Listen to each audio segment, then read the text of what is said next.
Muy bien, buenos días a todos. Sean bienvenidos a la tutoría número 6 de la materia de introducción de la pedagogía para la enseñanza de la matemática. Es un gusto estar de nuevo con ustedes. Pues el día de ahora nos vamos a dedicar a ver la unidad 6, que es la educación matemática. Ese va a ser el último tema con el que vamos a terminar pues esta materia, con el tema de educación matemática. Entonces, para comenzar, antes de hablar de los propios temas, recordarles algunos avisitos, ¿verdad? Primero decirles que sí van a haber preguntas de esta tutoría también. Solo son 2 preguntas, la puedo ir diciendo yo poco a poco. Y recordarles que su segundo examen está programado para el día 23 de diciembre, en el horario de 1 a 3 pm. Día 23 de diciembre de 1 a 3. Entonces, en esta, ya el licenciado nos había dicho que no era obligatorio eh, ir a la sede, ¿verdad? Sino que ustedes pueden hacerlo de su casa, desde un ciber, de donde quieran, ¿verdad? Son libres de hacerlo de donde quieran, porque no habrá contraseña.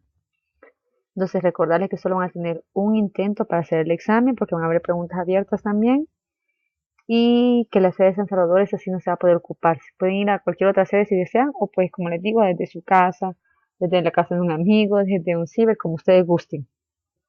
Solo tener cuidado con lo del internet, ¿verdad?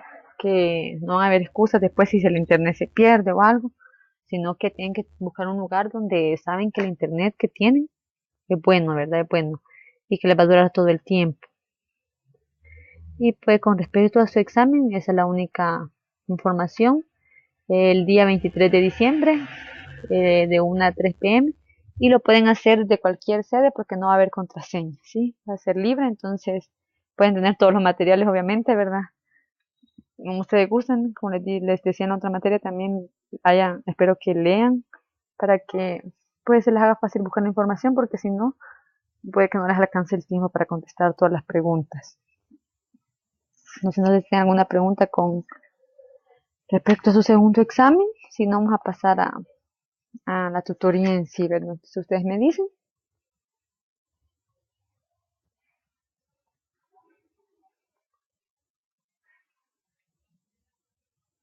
Bueno, creo que no hay preguntas, entonces vamos a pasar a la tutoría. Y nada más que si tienen alguna pregunta, al final me la pueden hacer también, no hay ningún problema, ¿verdad? Me la hacen al final, la tutoría. Entonces, como les decía, vamos a ver el tema de educación matemática, que es la unidad 6. Entonces, para eso vamos a comenzar hablando de algunas concepciones de educación matemática, ¿sí? Entonces, empezamos. Aparecen estos personajes, Godino, Batanero y Font. Ellos identifican 2 concepciones extremas en cuanto a la enseñanza de las matemáticas. Miren, ellos dan 2 concepciones de la enseñanza de la matemática. ¿Cuáles son? La idealista platónica y la otra es la constructivista. ¿Sí? Son esas ¿cómo decirles? Concepciones acerca de la matemática. Vamos a ver de qué trata cada una de ellas y en qué se enfoca. Primero tenemos la idealista platónica. Según la primera, o sea, la idealista platónica, debe enseñarse a los alumnos en primer lugar las estructuras de la matemática de manera axiomática, o sea, con teoremas, ¿verdad? Con axiomas, con reglas. Esto los pondría en situación de poder resolver los problemas y aplicaciones que luego se les presenten. En esta situación, el profesor expone los axiomas, definiciones y teoremas sin conectar con situaciones de aplicación o de resolución de problemas. Podemos relacionar esta concepción con la visión platónica de las matemáticas. Entonces, en la concepción idealista platónica, la enseñanza de la matemática es, yo enseño una serie de reglas, una serie de normas, ¿verdad? Que esas me van a servir para después otras cosas, ¿verdad? Para resolver los problemas y los ejercicios. Pero aquí yo no voy a, dice aquí, mire, no hay una aplicación, sí, no hay una aplicación, solo yo me centro en que ellos conozcan las reglas, las normas, si las aplican o no, eso será después, pero no me interesa, por el momento me interesa nada más que aprendan las teoremas, que aprendan las reglas, que aprendan las normas de la matemática. Eso me dice la concepción idealista. Luego tenemos la constructivista. Entonces, según la visión constructivista, las aplicaciones tanto externas como internas deberían regir el proceso de construcción de los procesos matemáticos por parte de los estudiantes. Esto es, el desarrollo conceptual debe seguir al menos de manera aproximada el camino de la creación de las matemáticas. Entonces, la constructivista aquí ya sí ya se quiere ir más allá, ¿verdad? Se quiere una aplicación de eso que yo aprendo, se quiere eh, una creación de lo que yo he aprendido, sino quedarme solo con la teoría. Dice que esta concepción acerca de la enseñanza de las matemáticas está estrechamente relacionada con la visión de las matemáticas como resolución de problemas, ¿verdad? ¿Por qué? Porque esto busca que lo que yo he aprendido me sirva para algo, ¿verdad? No se quede solo en la teoría. Entonces, esas son las dos visiones, la idealista platónica y esta la constructivista, bien diferente, ¿verdad? Luego aparece una tercera, miren, una llamada algorítmica. Dice que en la práctica se da una tercera visión, que podríamos llamar la algorítmica, en el proceso de enseñanza de las matemáticas que está más ligada a la concepción instrumentalista que señala Ernest. Esta promueve una enseñanza de las matemáticas fundamentales de tipo memorístico y algorítmico, por eso se llama algorítmica, ya que aquí señala las matemáticas como algo de memoria, ¿verdad? Yo sigo una serie de pasos y se proporciona al estudiante definiciones y reglas de procedimientos particulares para ser aplicadas en situaciones dadas, ¿verdad? Yo sigo estos algoritmos que se me han enseñado, ¿para qué? Para aplicarlos después en una situación ya propiamente dicha, ¿verdad? Entonces, es la tercera visión que se muestra, que es el algoritmo, que esa ya se ve como en la práctica de la educación matemática. Se tiene que la educación matemática surge a finales del siglo XIX, debido a que en esta época aproximadamente es que algunas personas se identificaron como educadores matemáticos. Por eso es que se dice que en ese tiempo surgió, porque ahí se empezaron como a dar a conocer que ciertas personas eran educadores matemáticas. Y se tiene que la didáctica de la matemática surge en los países como Francia, Italia y Alemania, que emplean este término, pero con diferencias entre sí, ¿verdad? Pero en esos países se tiene que surge, ¿verdad? Que surge la didáctica de la matemática. Se tiene que una de las obras italianas más importantes es la de Bruno de Amor, con el libro titulado Elementi di Didattica della Matematica, en donde inicia su obra con una discusión de la pregunta si la educación matemática y la educación de la matemática son diferentes y además cuánto éstas se parecen. Entonces hace como una separación de la educación matemática y de la didáctica de la matemática. Entonces ve la diferencia que hay entre ellas y también qué cosas se parecen en este libro. Entonces también en esta obra se establecen dos tipos de didácticas, ¿sí? Que son las siguientes. Tenemos primero la didáctica A, que se ocupa principalmente de la producción de ideas, metodologías y materiales para la clase de matemáticas. O sea, él señala en ese libro dos tipos de didáctica. La A, que es la producción de cómo yo voy a dar a conocer la matemática. Y la didáctica B, que hace énfasis en la investigación empírica sobre el proceso de aprendizaje del estudiante. Ya esa ya no ve las formas como yo puedo hacer que mi estudiante entienda, sino que es una investigación ya propia, ¿verdad? De cómo se lleva el proceso de aprendizaje de los estudiantes. Entonces son los dos tipos de didáctica que se dan en esta obra. Entonces, ahora se tiene que, aún en esos tiempos, pero en muchos docentes prevalece la concepción de la didáctica de la matemática como un arte, ¿sí? El arte de enseñar, y se considera al docente un artista, muchas personas todavía lo creen, y al alumno un reproductor o imitador de las enseñanzas, ¿verdad? Entonces cuando se ve como arte, se ve como que el profesor es como el centro, ¿verdad? Es el que está enseñando, y el alumno lo que va a hacer es imitar, o como la palabra que se usa acá, reproducir lo que el maestro le enseña, ¿verdad? Entonces vamos a empezar viendo esto, la didáctica como arte. Dice que en esta concepción de la didáctica no hay investigación científica, ¿sí? Se cree que mejorando la enseñanza se mejora el aprendizaje. O sea, si yo como maestro soy bueno, mis estudiantes van a ser buenos. Por lo que se centra su atención en lo que hace el profesor. Entonces todo aquí se centra en el maestro, ¿verdad? Y aquí se olvida de estudiar lo que ocurre en los estudiantes y lo que tiene de particular el saber enseñar.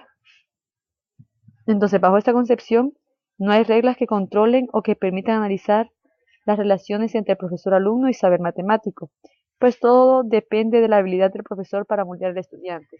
Entonces, según la didáctica como arte, ¿verdad? Todo depende del maestro, ¿verdad?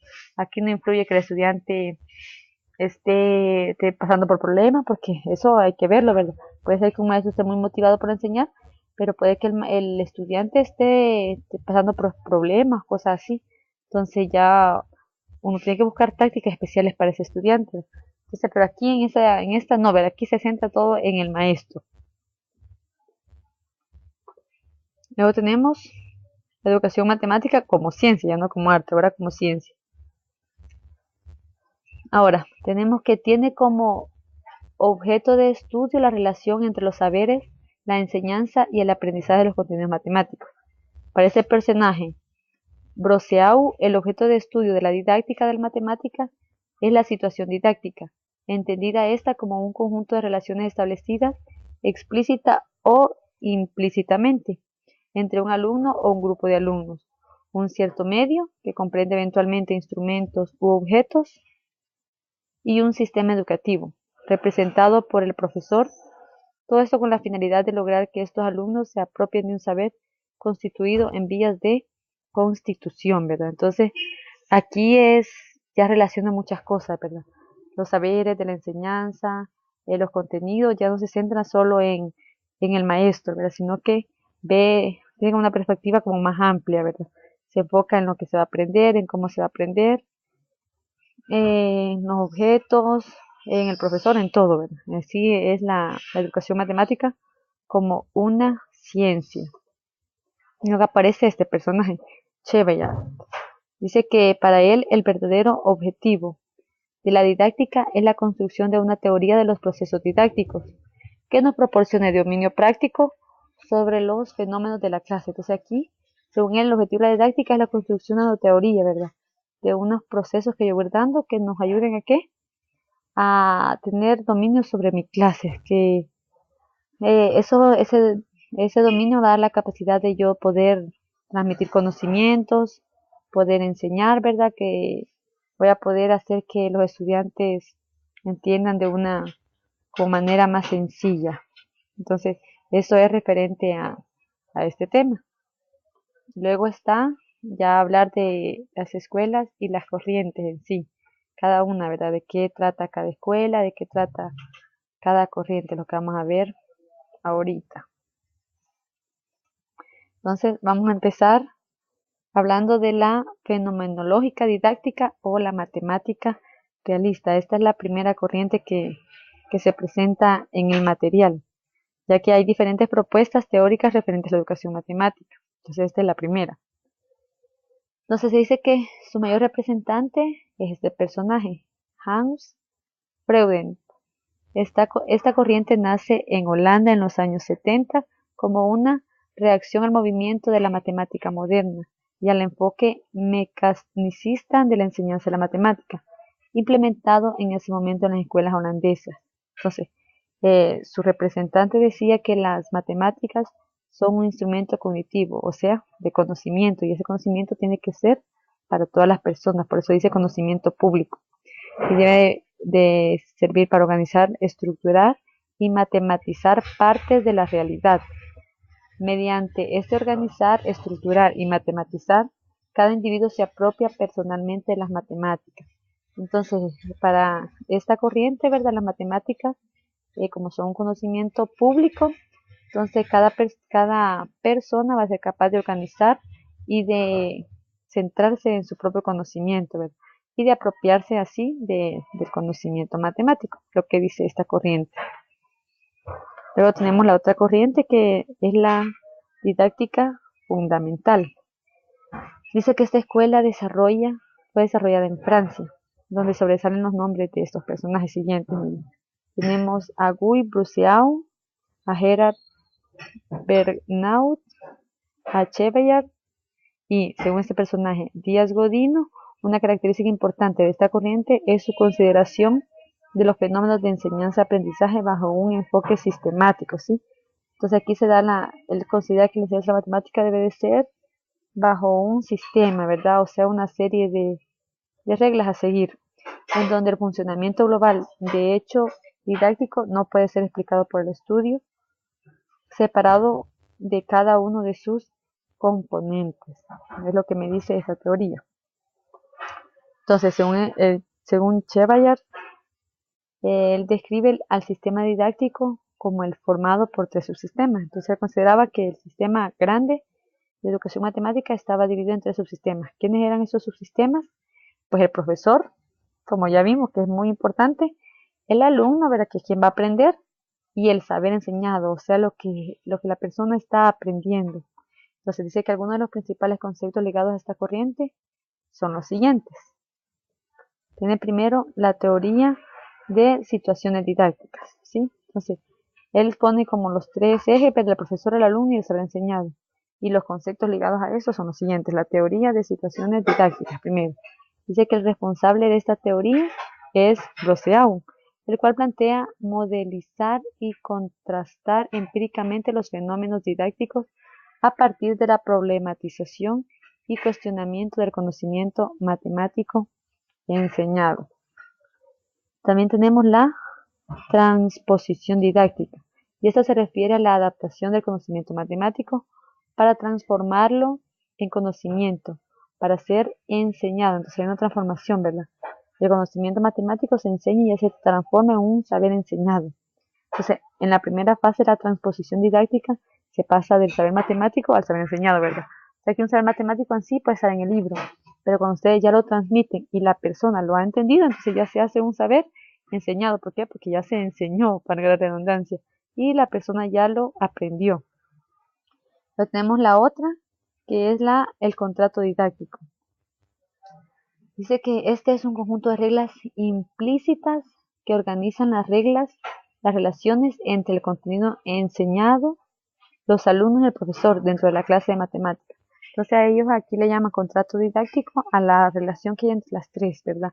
En la relación que hay entre el profesor, entre el alumno y entre el saber enseñado, que es lo que se está enseñando, ¿sí? Entonces esas son como, se le llamaban acá, los principales conceptos ligados a esta corriente, ¿sí? Ahora, tenemos el otro que son los campos conceptuales. Este dice que son los conceptos matemáticos tienen significados a partir de una variedad de situaciones. Esta es la razón de que ha llevado a Bernard Gerard al estudio de la enseñanza y el aprendizaje de los campos conceptuales. Esto es, grandes conjuntos de situaciones cuyo análisis y tratamiento requiere varios tipos de conceptos, procedimientos y representaciones simbólicas que están conectadas unas con otras. Vale, entonces esos son los aspectos. Luego tenemos el otro enfoque, y ese otro enfoque es el enfoque ontosemiótico. Vamos a ver de qué trata. Entonces este enfoque dice que esta corriente presenta una fuerte influencia de la didáctica fundamental, especialmente de la teoría antropológica de Chebayar. Entonces el personaje Díaz Godino considera que es preciso estudiar con mayor amplitud y profundidad las relaciones dialécticas entre el pensamiento, o sea, entre las ideas matemáticas, el lenguaje matemático, que son todos los signos que la forman, y por último están las situaciones, problemas, ¿verdad? Entonces, según este enfoque, debe haber una profunda relación entre esas cosas. Recordemos, ¿cuáles son? Las ideas matemáticas, ¿verdad? Los signos que estas plantean, ya saben ustedes, el signo más, el signo menos, el por, el entre, la simbología que hay dentro de la matemática, ¿verdad? Y la otra que tenemos es la situación, las situaciones problemáticas, o sea, los problemas que ya se nos presentan en sí. Luego tenemos que el punto de vista o el punto de partida del enfoque ontosemiótico, que se denota por EOS, es la formulación de una ontología de objetos matemáticos que tienen en cuenta el triple aspecto de la matemática, como actividad de resolver problemas, lo que decíamos anteriormente. Aquí ellos ya ponen en cuenta lo que es la resolución de problemas. Y esta es socialmente compartida como un lenguaje simbólico y sistema conceptual lógicamente organizado. Ahora, la siguiente corriente es la socioepistemología. Entonces dice que esta corriente es una de las corrientes mexicanas cuyo mayor representante es Ricardo Cantoral, ¿verdad? Entonces, es una corriente propiamente mexicana. Entonces tenemos que la mayoría de los investigadores mexicanos asociados con esta corriente pertenecen al Centro de Investigación y al Estudio Avanzado, ¿verdad? Del Instituto Pedagógico Nacional de México. Y eso se caracterizan porque pretenden explicar los procesos de construcción, adquisición y difusión del saber matemático en base a las prácticas sociales, ¿verdad? Ellos ya ahora se basan en, por eso se llama socioepistemología, ¿verdad? Porque se basan en prácticas sociales, ¿verdad? En lo que está en el ambiente, lo que está en el contexto, ya no solo en un libro, solo en una determinada teoría, sino en las prácticas sociales, ¿verdad? Luego tenemos la etnomatemática. Esta sí que es su representante más destacado es el personaje Ubiratan Ambrosio, que es destacado investigador brasileño con numerosos artículos publicados. Para Ambrosio, la etnomatemática es la matemática practicada entre grupos culturales identificados, tales como sociedades nacionales, grupos laborales, niños de un cierto grupo de edades y así sucesivamente. O sea que según la escuela de etnomatemática, ¿verdad? Aquí yo hago grupos, ¿verdad? Hago grupos, ya sea por edades, por una determinada sociedad, ¿verdad? Diferente. Entonces su identidad depende en gran medida de los centros de interés, de motivación y de ciertos códigos que no pertenecen al reino de la matemática académica. Entonces él se centra acá en lo que es la motivación, ¿verdad? En el interés que la persona tenga, que no es tanto en sí el área académica propiamente de la matemática. Luego tenemos la educación matemática crítica, otra escuela, otra corriente. Entonces, tenemos que esta corriente se nutre en la teoría crítica, la cual parte de situaciones concretas, le da importancia a las diferencias culturales y a la memoria histórica. Además, resalta la escuela como centro de resistencia y transformación de la sociedad, ¿verdad? O sea, aquí en la matemática crítica ya ve la cultura, ¿verdad? También el análisis, la crítica a lo que está sucediendo, ¿verdad? Y trata de buscar en la matemática una transformación a la sociedad, ¿verdad? Eso es lo que va a buscar. Entonces dice que esa teoría que se inicia a principios del siglo XX con un grupo de intelectuales del Instituto de Investigación Social de Frankfurt, asociado a la Universidad de Frankfurt. Además, con trabajos desarrollados por Freire referidos a la pedagogía de la liberación. Por eso mismo, ¿verdad? Porque criticaban mucho, ¿verdad? Entonces, por eso se basa en esta pedagogía. Y de la educación bancaria. Y con trabajos de Ambrosio con la etnomatemática, ¿verdad? Entonces, ahí va viendo la educación bancaria también, ¿verdad?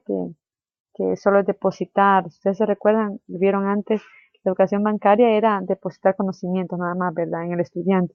Entonces la educación matemática crítica no concibe eso, ¿verdad? O sea, critica esa parte porque el estudiante no es un simple cajoncito que yo voy a llenar con conocimientos, no es así.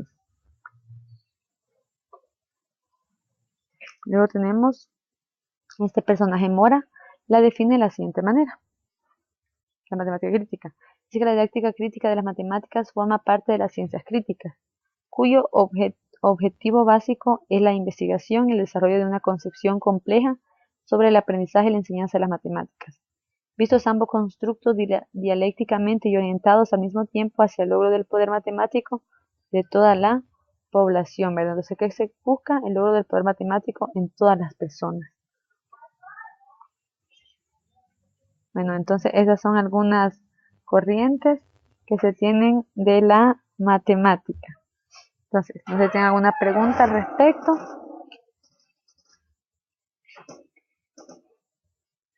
Si no, vamos a pasar a ver las competencias.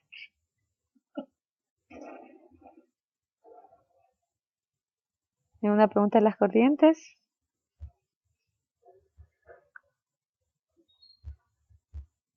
Bueno, entonces vamos a pasar a ver ahora lo que son las competencias de la matemática, las competencias matemáticas. Vale, entonces sabemos que la competencia matemática consiste en la habilidad para utilizar y relacionar los números. Fíjense bien lo que dice, o sea, es una habilidad que poseo yo para poder utilizar números y para poder relacionarlos. Sus operaciones básicas, los símbolos y las formas de expresión y razonamiento matemático, tanto para producir e interpretar distintos tipos de información como para ampliar el conocimiento sobre los aspectos cuantitativos y espaciales de la realidad y para resolver problemas relacionados con la vida cotidiana y con el mundo laboral, ¿verdad? Entonces, las competencias básicas son ese conjunto de habilidades, ¿sí? Que me hacen competentes también, ¿verdad? Frente al mundo real. Entonces, tenemos que el aprendizaje de las matemáticas debe permitir a la persona, o sea, al estudiante, poder actuar efectivamente en diversas situaciones de la vida cotidiana. Por eso se llaman competencias. ¿Por qué? Porque eso me van a servir en la vida, no se van a quedar solo en conocimiento, sino que son cosas que me van a servir para poder yo desarrollarme, desenvolverme dentro de una sociedad que me está exigiendo varias cosas.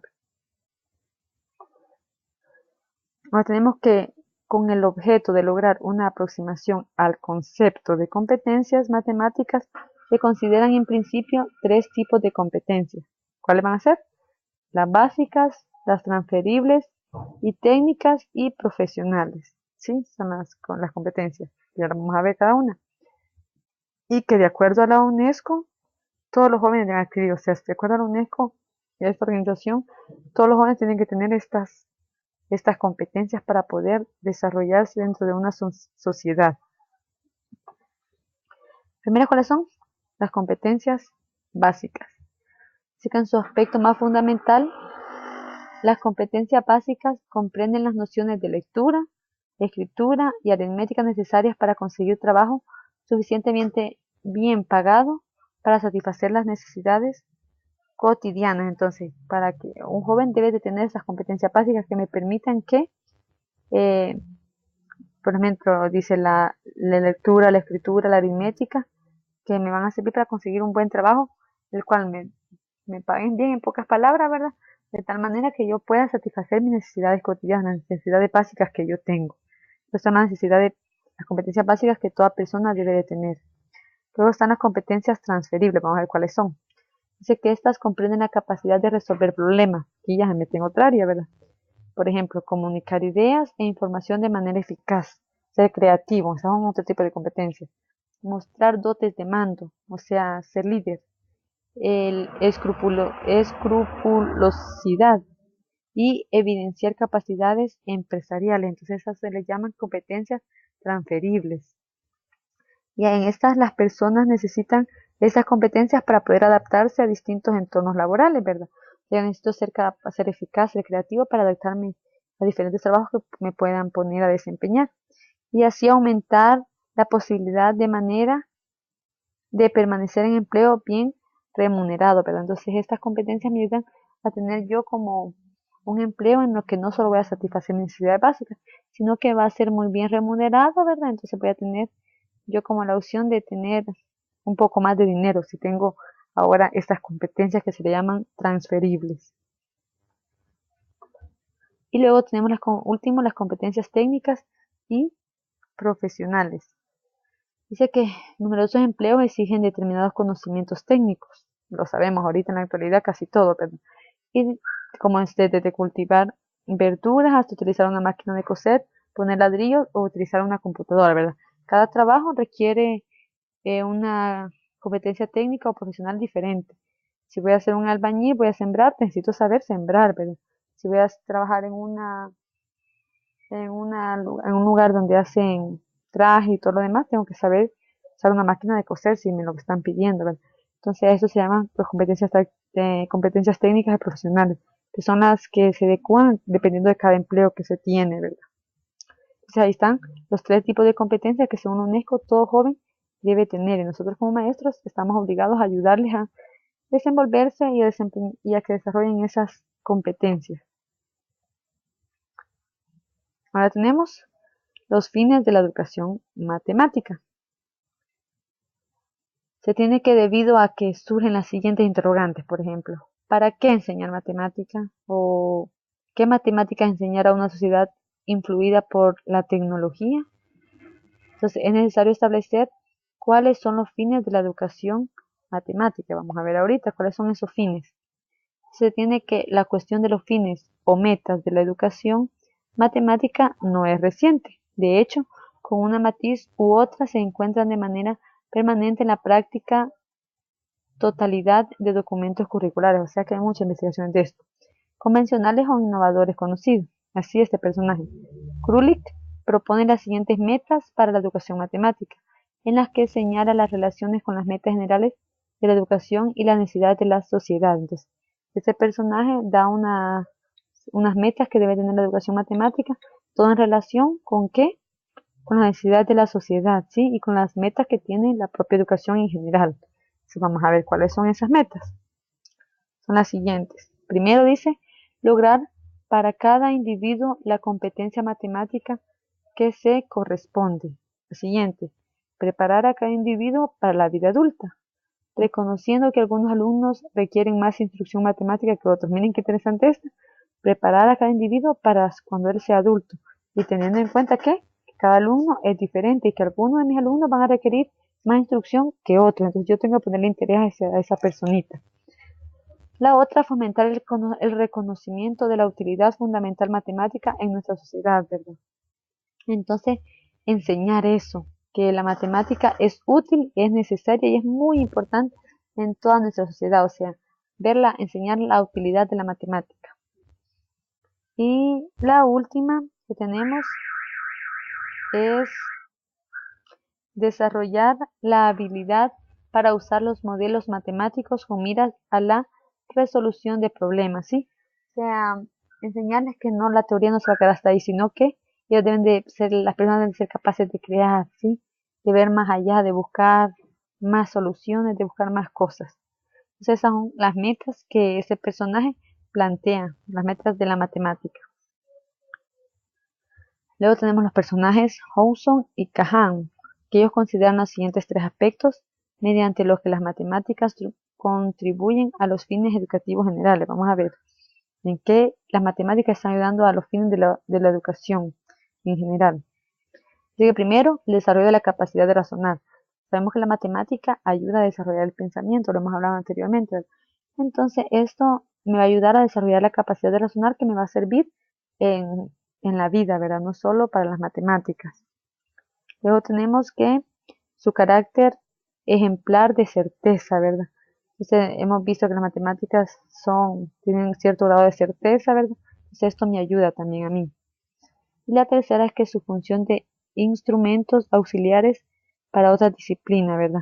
Entonces, sabemos que todo lo que vemos en la matemática se aplica, por ejemplo, en las ciencias, en, en la medicina, en varias áreas, pero en la arquitectura, entonces, son útiles, entonces me sirven. Entonces, por eso es que las matemáticas se puede decir que están contribuyendo a toda la área educativa de los estudiantes.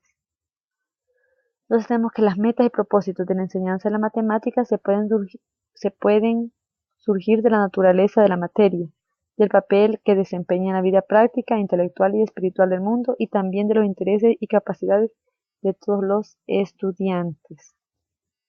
Ahora, el documento Mathematics from 5 al 16 del Departamento de Educación y Ciencia británico propone las siguientes metas generales para la educación matemática en el periodo obligatorio, cuya orientación se destaca en los procesos de enseñanza. Entonces aquí se van como otras metas generales según este libro, que son las siguientes.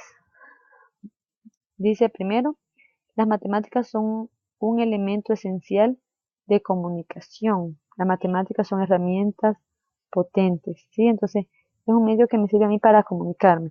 También hay que apreciar las relaciones internas dentro de las matemáticas. Además, las matemáticas deben resaltar una actividad fascinante, ¿sí? Debo lograr yo que el estudiante vea una fascinación en un cierto ejercicio, en un problema. También hay que fomentar la imaginación, iniciativa y la flexibilidad de la mente. Fomentar eso. Trabajar en modo sistemático, trabajar independientemente, se me ayuda. También profundizar a trabajar cooperativamente en grupo, también es muy importante. Tenemos que tener en cuenta todos esos aspectos, todas estas metas. Profundizar en el estudio de las matemáticas y conseguir la confianza del alumno en sus habilidades matemáticas, ¿sí? Lograr que el estudiante confíe en sí mismo, confíe en todas esas habilidades propias que él tiene. Entonces, esas son otras metas acerca de la matemática. Entonces, antes de pasar a un debate sobre los fines de la educación matemática, no sé si tienen alguna pregunta, algún comentario respecto a estas metas de la educación matemática según estos personajes de este libro.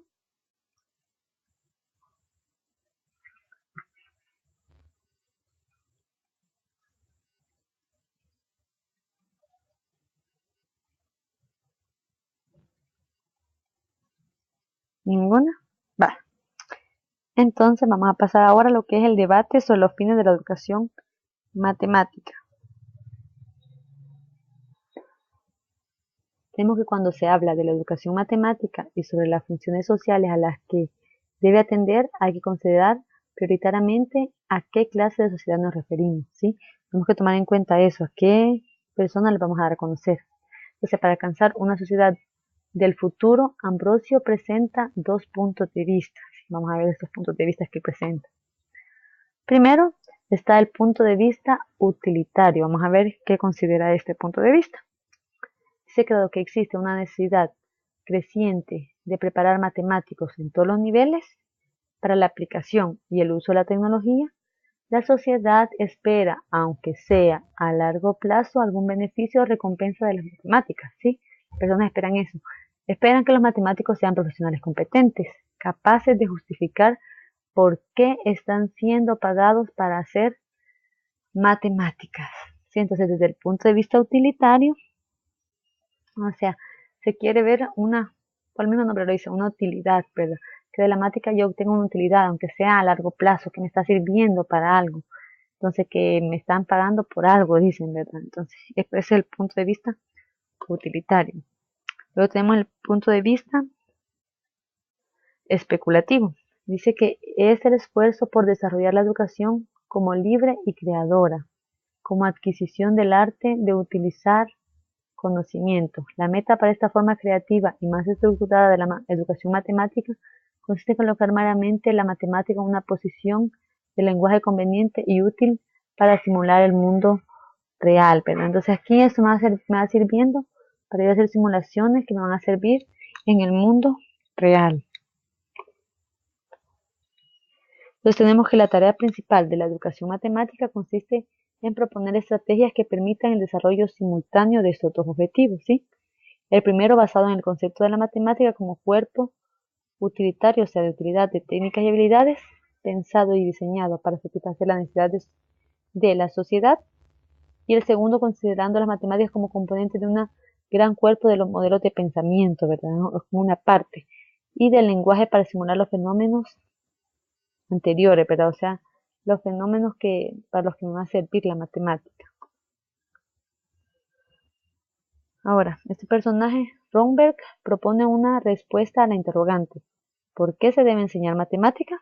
Él propone una respuesta y dice, considera que hay dos grandes categorías de respuesta o justificaciones a la cuestión planteada. Entonces, ahorita vamos a dar respuesta a eso de por qué se debe enseñar la matemática. Él da como dos justificaciones de por qué yo la debo enseñar.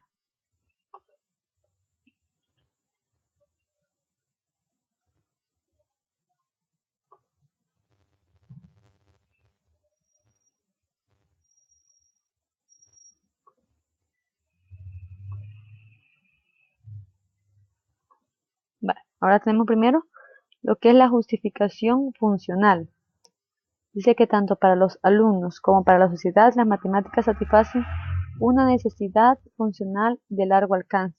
Las escuelas deben preparar a los alumnos para ser ciudadanos productivos, miren, o sea, para ser ciudadanos que produzcan, no que vuelvan a hacer lo que yo ya hice. Dice que la formación de la matemática es un requisito previo esencial para el estudio de una amplia variedad de disciplinas. Entonces, para yo poder estudiar una disciplina necesito casi todo lo que es la matemática. Entonces, por eso es que es necesario enseñar matemáticas, una de las justificaciones, porque es funcional, ¿verdad? Ahora, otras justificaciones dicen que una de las ideas por qué enseñar matemáticas se supone que promueve el desarrollo de destrezas de pensamiento de alto nivel, lo que hemos dicho, ¿verdad? El estudiar la matemática desarrolla mi cerebro, entonces esto me ayuda. La utilizada del esfuerzo y la confianza en el propio trabajo que proporciona la práctica de ejercicio, pero también me ayuda a mí a crear una confianza en mí y un esfuerzo. ¿Por qué? Porque algunos problemas requieren mucho esfuerzo. Entonces eso me va ayudando. Entonces también se argumenta con frecuencia que las matemáticas tienen una belleza propia que produce la satisfacción a quienes la perciben, ¿verdad? O sea, si a ustedes les ha pasado con un ejercicio difícil, cuando lo logran hacer, se sienten pero muy bien, ¿verdad? O sea, sienten que eso es hermoso y sobre cuya valoración es conveniente educar a los jóvenes. Además, hay una necesidad de fomentar y promocionar las matemáticas. Entonces, esto es lo que él justifica porque sí hay que enseñarlas, ¿verdad? Porque son útiles en muchas otras áreas que se desea estudiar y porque me ayudan a mí a desarrollar eh, un, un alto nivel, ¿verdad? En mi cerebro y a crear una confianza propia en mí mismo. Y además tienen una belleza en sí que se dice.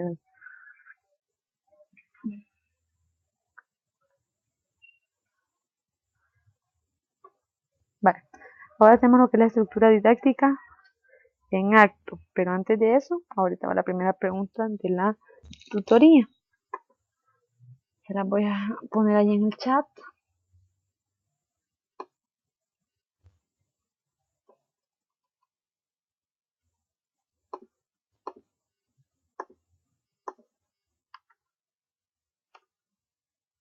Aquí está, miren. ¿Cuáles son las ideas que presenta el autor para justificar que es importante la enseñanza de la matemática? Sé que dicho video tiene como protagonista a Eduardo Sáenz. Él es un matemático, profesor de lenguajes y sistemas informáticos, y ese video está habilitado en la plataforma. Entonces, leen el videíto, ¿verdad? Entonces, y responde la pregunta, ¿cuáles son las ideas que representa el autor para justificar por qué es importante la enseñanza de la matemática? Entonces, aquí también acabamos de ver por qué, ¿verdad? Este autor dice que son importantes, es importante enseñar la matemática. Entonces, en este video también mencionan por qué. Porque se considera que sí es importante la matemática. No sé si tienen alguna pregunta con respecto a esta primera pregunta de la tutoría.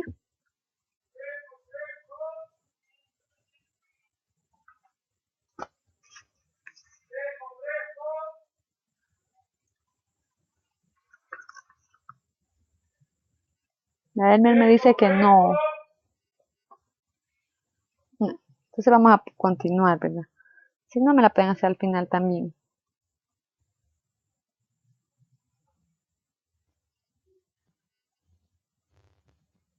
Bueno, vamos a continuar entonces.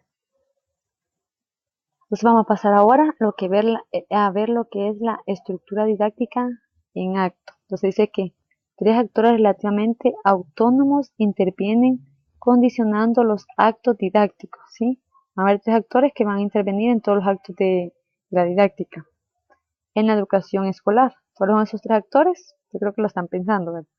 El alumno, el saber y el profesor, ¿verdad? Exactamente, el profesor apareciendo siempre. Entonces va a ser el alumno, el profesor y el saber, lo que se va a enseñar, ¿verdad? Entonces vamos a ver esos tres componentes. Comenzamos con el alumno.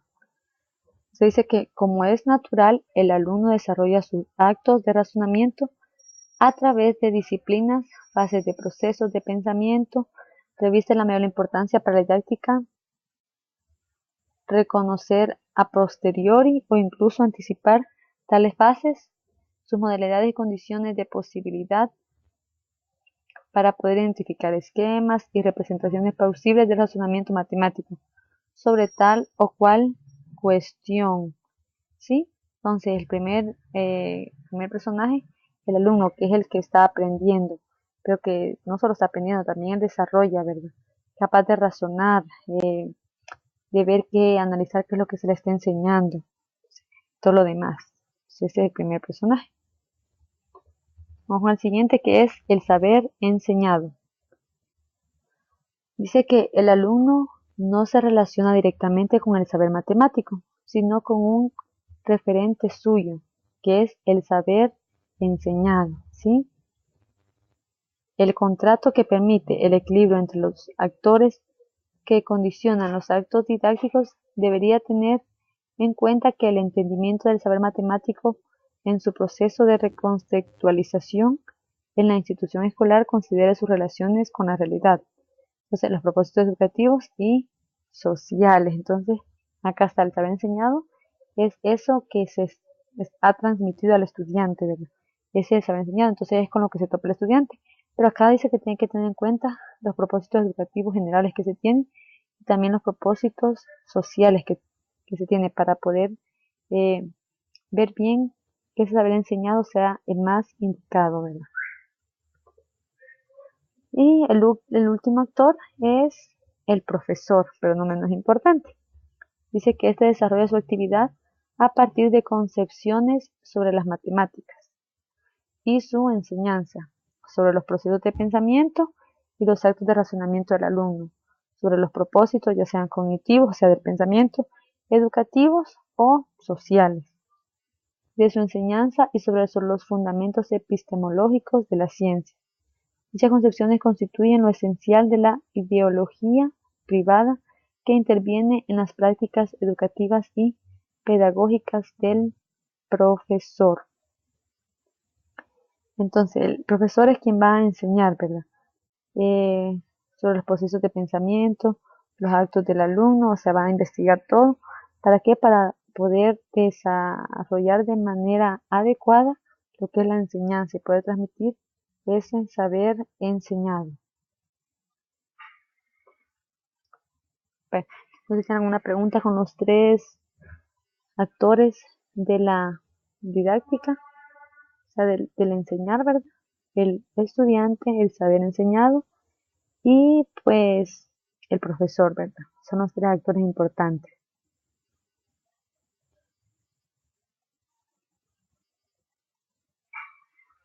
Vale, entonces vamos a pasar ahora a ver lo que es el saber matemático y el saber enseñado. Vamos a ver estos dos.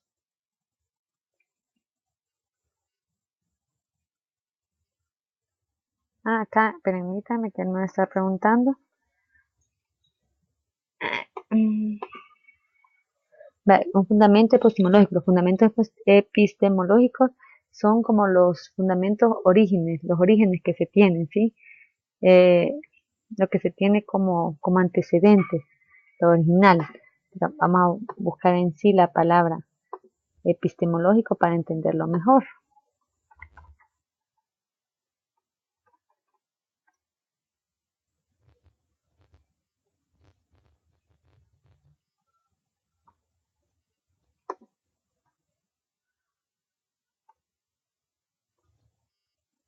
Vale, miren, dice que la epistemología estudia los principios, fundamentos, extensión y métodos del conocimiento humano, ¿verdad? Entonces son los principios del conocimiento, o sea, los indicios, como les decía, los antecedentes, como el origen de todo eso. Entonces los fundamentos es como los orígenes de, de eso, de la matemática, ¿verdad? Lo que se tiene como antecedente, como anterior, desde hace bastante tiempo, a eso se refiere.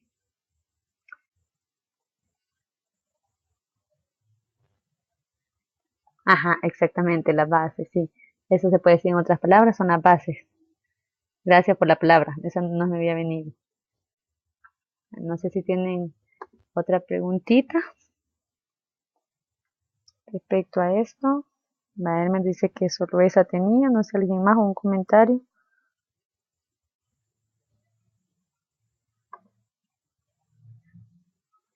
Una diferencia así concreta entre el saber matemático y el saber enseñado, ¿cuál sería? ¿O es lo mismo? Eso sí no entendí. Ah, no, eso es lo que vamos a ver justo ahorita, pero me voy a adelantar si quieren un poquito más. El saber matemático es en sí el propio conocimiento, ¿sí? Entonces se dice de que ya cuando la persona lo ha aprendido, o sea, yo como maestro lo enseño, ¿verdad? Y el estudiante lo aprende, ya se convierte en saber enseñado. Entonces, por eso decía anteriormente, en uno de los repito que acabamos de leer, decía que el estudiante tiene una propia relación con el saber enseñado, no con los contenidos, ¿verdad? Entonces, ¿por qué? Porque el contenido se transforma en saber enseñado cuando ya el estudiante lo ha aprendido. La diferencia nada más. No sé si se comprendió, Marta, aunque ahorita lo vamos a seguir viendo. Sí, sí, sí, licenciada, gracias. Bueno, no sé si alguien más tiene un comentario, otra pregunta.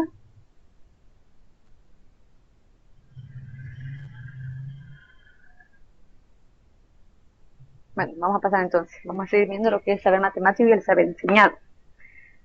Entonces dice, el profesor debe estar en condiciones de poder reconocer las razones de ser de las teorías formales, así como familiarizarse con las otras lógicas de los mundos argumentativos en que ella se apoya, ¿verdad? O sea, que el maestro tiene que ser capaz de no conocer solo lo propio suyo, sino que tiene que saber de otras áreas, porque todas están conectadas.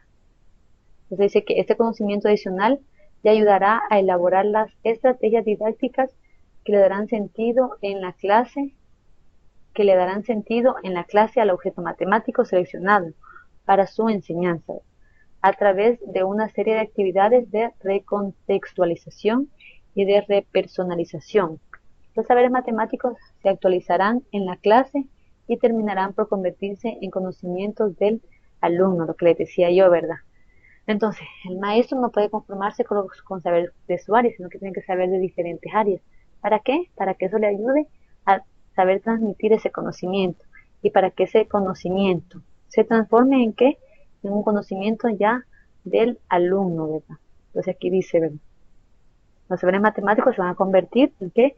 En saberes, en conocimientos de los estudiantes, de los alumnos.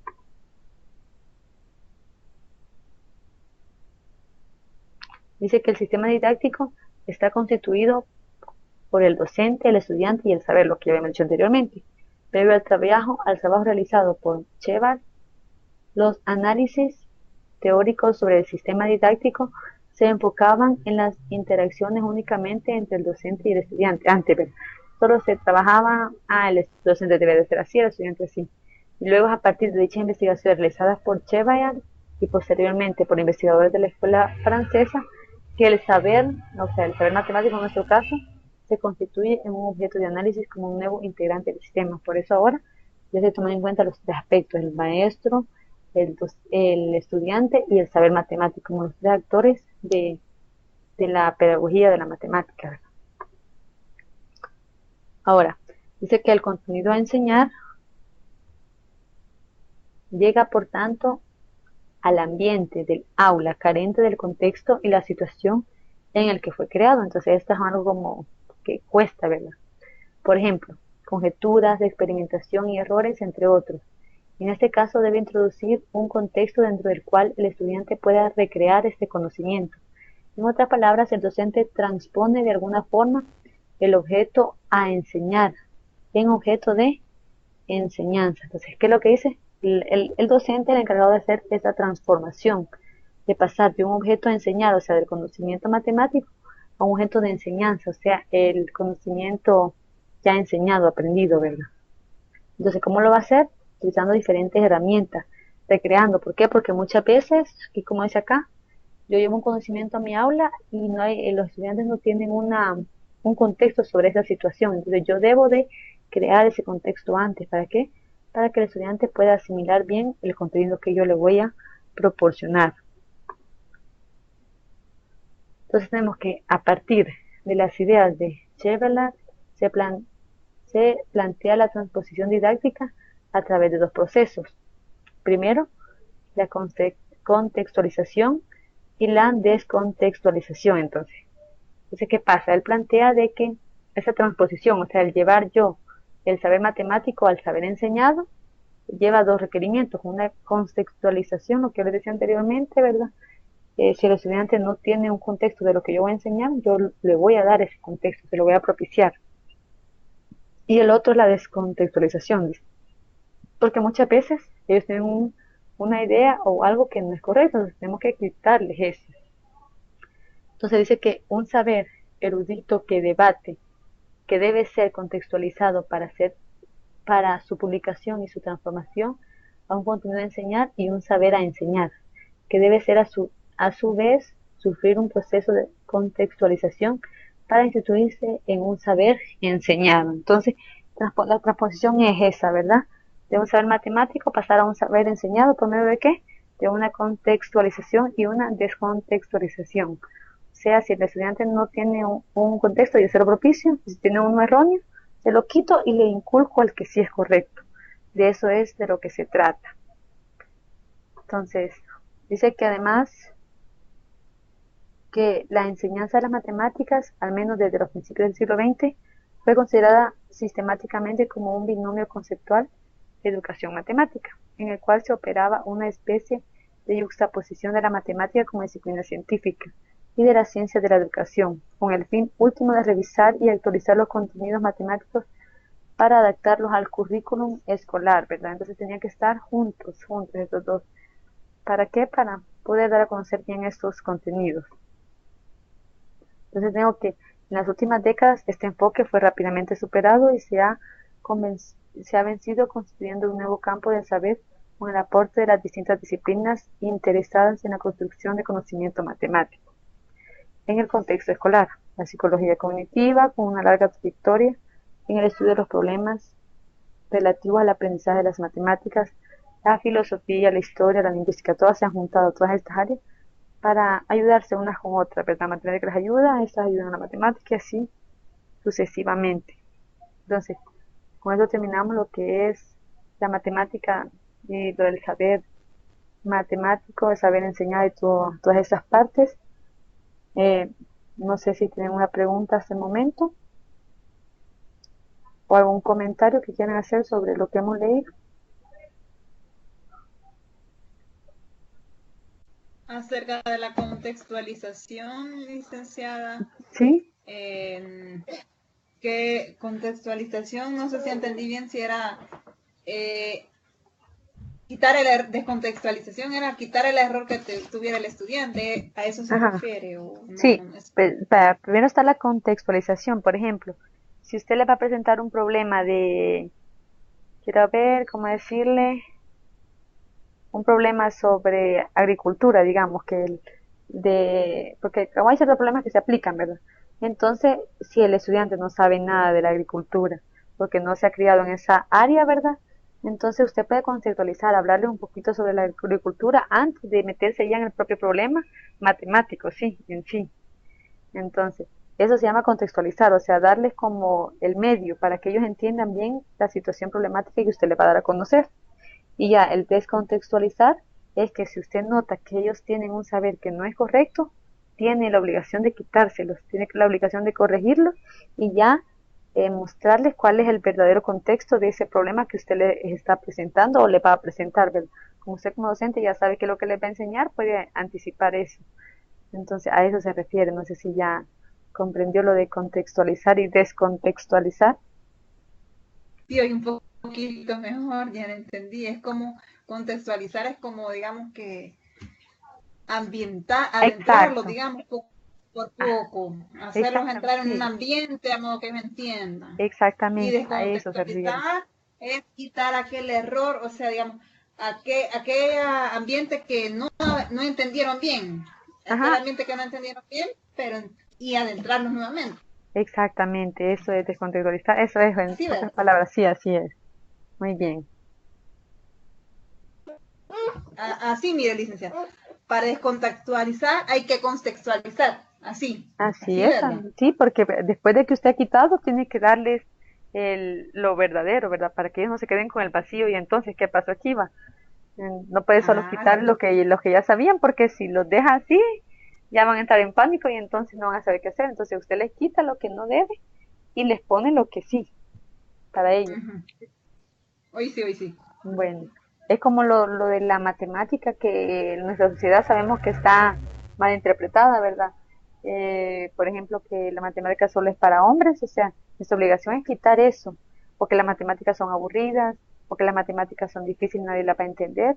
Todo eso, nosotros como docentes tenemos que descontextualizar eso, quitarlo. ¿Y qué tenemos que poner?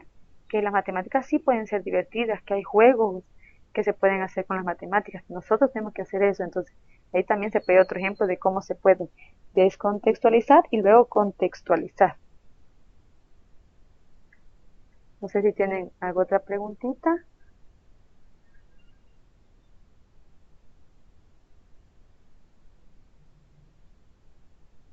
No, creo que no. Muchas gracias, Marta, entonces, por su comentario y por su preguntita también, porque por si alguna otra persona la tenía, ya, ahora sí ya les quedó resuelta, ¿verdad? Les quedó resuelta esa duda. Entonces, a ver, ahora vamos a pasar ya a lo que es la matemática como un proceso, vista como un proceso, dice. Entonces, vamos a empezar por definir las matemáticas. Lo que se entiende por matemáticas no es tan claro, dice, como parece a primera vista.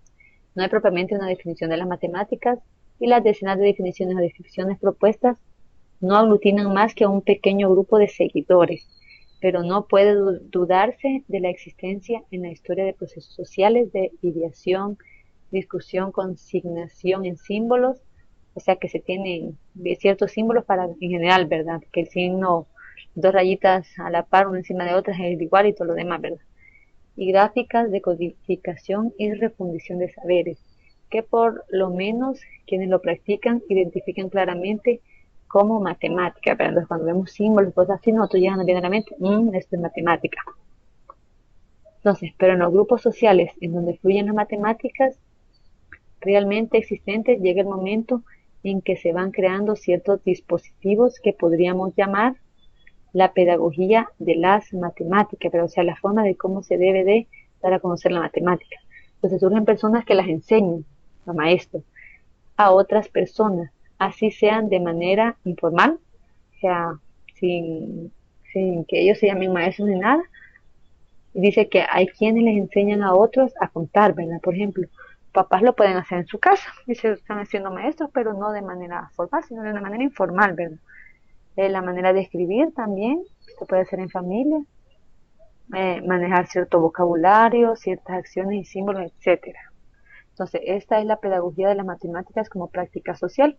¿Por qué? Porque se va dando no de una manera formal como un docente y en una aula de clase, pero sino desde una área de casa o cosas así. Entonces dice que no estoy pensando, dice el autor, ¿verdad?, en la disciplina moderna llamada pedagogía o didáctica de las matemáticas, sino en la práctica pedagógica de comunicar matemáticas, ¿verdad? Porque desde el hogar se pueden estar comunicando matemáticas, no se le dice al niño, ya comprame tantas cosas, te va a dar $1, mira, te tienen que dar tanto devuelto, ¿sí? Entonces ahí ya se está practicando lo que es la matemática, pero no en una forma formal como se le llama didáctica de la matemática y todo lo demás, sino aquí, como le llama aquí, comunicar matemáticas simplemente. Entonces dice que tendríamos pues al menos 3 ramales de una trenza diacrónica. Las matemáticas realmente, entonces van 3 cosas unidas. Dice lo que son unos las matemáticas realmente existentes en la cultura, la pedagogía de las matemáticas o matemáticas escolares y las matemáticas de investigación, son las tres. La primera es las matemáticas realmente existentes en la cultura, las que decíamos, ¿verdad?, que se utilizan en la familia, en casa, con los amigos y sin darnos cuenta, ¿verdad? La primera. La segunda es la pedagogía de las matemáticas o matemáticas escolares, que ya cuando hay una estructura de cómo yo voy a enseñar, ¿verdad?, de cómo voy a transmitir un conocimiento que ya se da en la escuela. Y la tercera es las matemáticas de investigación, ¿verdad?, que ya el conocimiento que yo obtengo no lo dejo nada más así, sino que voy a buscar a más allá, a buscar crear. Por eso se llama de investigación, voy a investigar cosas nuevas. Entonces el autor dice, insisto en que la diferencia entre esos 3 ramales es más bien teórica y analítica. Muchas veces somos las mismas personas las que sabemos contar, dice, las que tratamos de cuadrar la chequera y nos equivocamos con las sumas, las que luego pasamos a enseñar las matemáticas. O sea que los que enseñamos matemáticas no somos perfectos, pero no es que las personas que estudian matemáticas no se van a equivocar jamás, que son buenos para sumar, suman rapidito, que son buenos para contar, no, ¿verdad? Las matemáticas son más allá. Entonces, son 3 ramas que están ahí, ¿verdad? Y que estamos haciendo uso todos de ellas, pero no por eso somos perfectos en cada una de ellas. Dice, o nos dedicamos a la investigación matemática más refinada, ¿verdad? Pueden ser las mismas personas o pueden ser personas diferentes, eso no importa. Entonces, respecto a estos procesos, podemos adoptar 2 posiciones o miradas básicas, ¿sí? Respecto a estas matemáticas. Podemos tomar la mirada dentro de fuera, la mirada de dentro y la de fuera. Entonces dice que la mirada de dentro es la mirada del practicante, o sea, la persona que está ejerciendo la matemática, del que está inmerso en una práctica, ¿verdad? De la primera mirada, que es la que pueden tener ustedes, la que puedo tener yo, ¿verdad? Porque estamos dentro de la matemática, la estamos usando, la estamos aprendiendo. Y luego dice que no se trata de crear distinciones inútiles entre los matemáticos de investigación, o sea, los que están investigando, los educadores matemáticos, los maestros que están enseñando, y las prácticas cotidianas de la matemática, o sea, lo que cómo la matemática se está desenvolviendo en la propia cultura, en la sociedad, ¿verdad?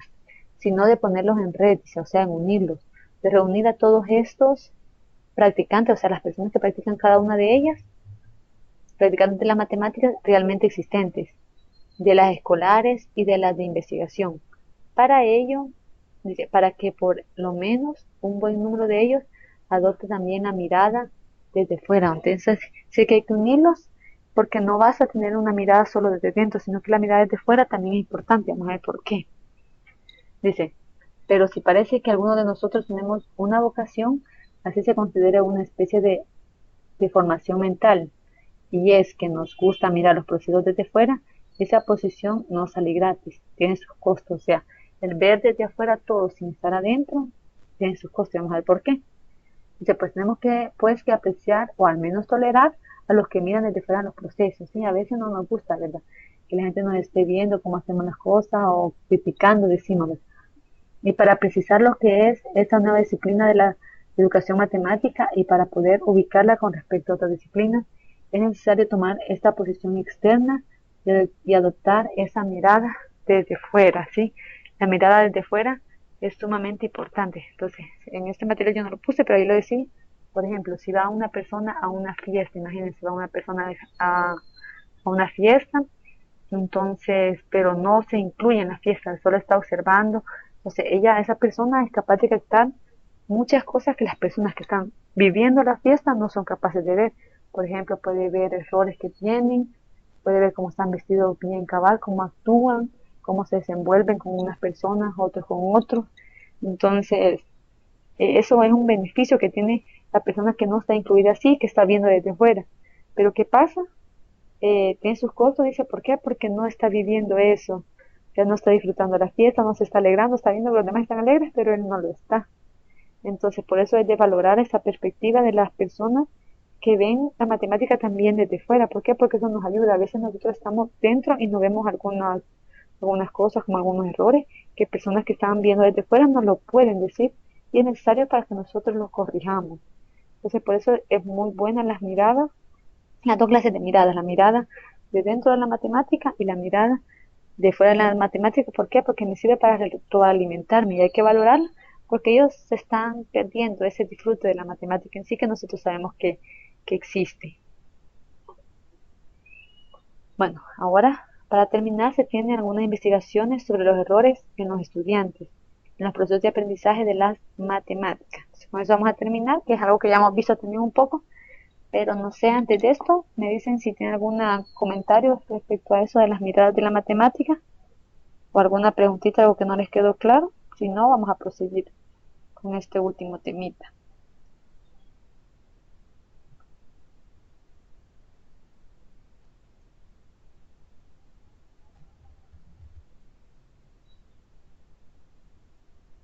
Mm, creo que no, ¿verdad? Bueno, entonces sí. Marta me dice que no. Vamos bien. Vale, entonces vamos a proseguir con el último tema, que habla de las investigaciones sobre los errores en los estudiantes en el proceso de aprendizaje de las matemáticas. Ya hemos visto los errores, se recuerdan en la tutoría anterior, también estuvimos viendo los errores, cómo se daban y todo lo demás. Entonces aquí vamos a ver un poquito nada más. Nos dice que la reflexión actual sobre los errores en los estudios sobre aprendizaje de las matemáticas los considera como parte normal en los procesos de aprendizaje. Estos Roseau, Davis, Wiener expresan claramente esta idea. Vamos a ver, dice.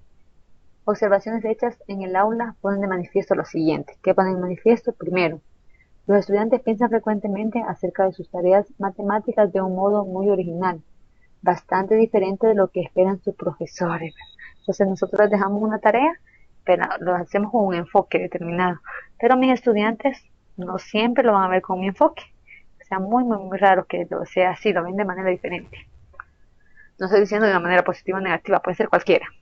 Ahora, la segunda, de cuando esta vía de pensamiento original se muestra inesperadamente útil, admiramos su poder y decimos que el estudiante ha tenido su una comprensión inusual. Imagínense bien, cuando no piensa igual que nosotros, pero nos gusta, decimos, este estudiante tiene un modo de comprensión inusual, pero por el contrario, dice, este modo personal de pensamiento omite algo que es esencial, decimos usualmente que el estudiante ha cometido un error. Fíjense bien, cuando no nos gusta lo que ha pensado, decimos, no, este estudiante ha cometido un error. Dice Kamenet. De hecho, ambos casos tienen mucho en común, en particular el dato de que las ideas en la mente del alumno no son las que el profesor espera, ¿sí? Entonces, tienen en común eso, ¿verdad? Ambos han pensado de manera diferente a mí como maestro. Nada más que uno me gustó, yo le digo, ah, sí, es una manera de pensar diferente, y el otro no me gustó, entonces digo, cometí un error de un solo. ¿Por qué? Porque no coincide con lo que yo estoy pensando. Entonces, eso es lo que se vive en la práctica, decía él. Ahora, la tarea principal del trabajo del profesor consiste en dirigir y guiar el desarrollo de ideas en las mentes de los estudiantes. Por ello es importante para el profesor conocer qué es lo que sus estudiantes se encuentran pensando y no limitarse a hacer suposiciones sobre esas ideas. Entonces, como docentes no podemos quedarnos en solo, yo me imagino que mi estudiante cree esto, yo pienso que mi estudiante cree esto, no, tengo que investigar, ¿sí? Tengo que investigar qué es lo que él está pensando, tengo que preguntarle qué es lo que él está creyendo. Entonces, al comenzar una observación cuidadosa del trabajo de los alumnos, los profesores se encuentran con una serie de sorpresas que de nuevo Brosiau, Davis y Wenner describen del siguiente modo. Vamos a ver acá. Vamos a ver con la sorpresa que nos encontramos. Uno dice que se hace evidente rápidamente que los errores de los alumnos son con frecuencia el resultado de un procedimiento sistemático que tiene alguna imperfección, ¿verdad?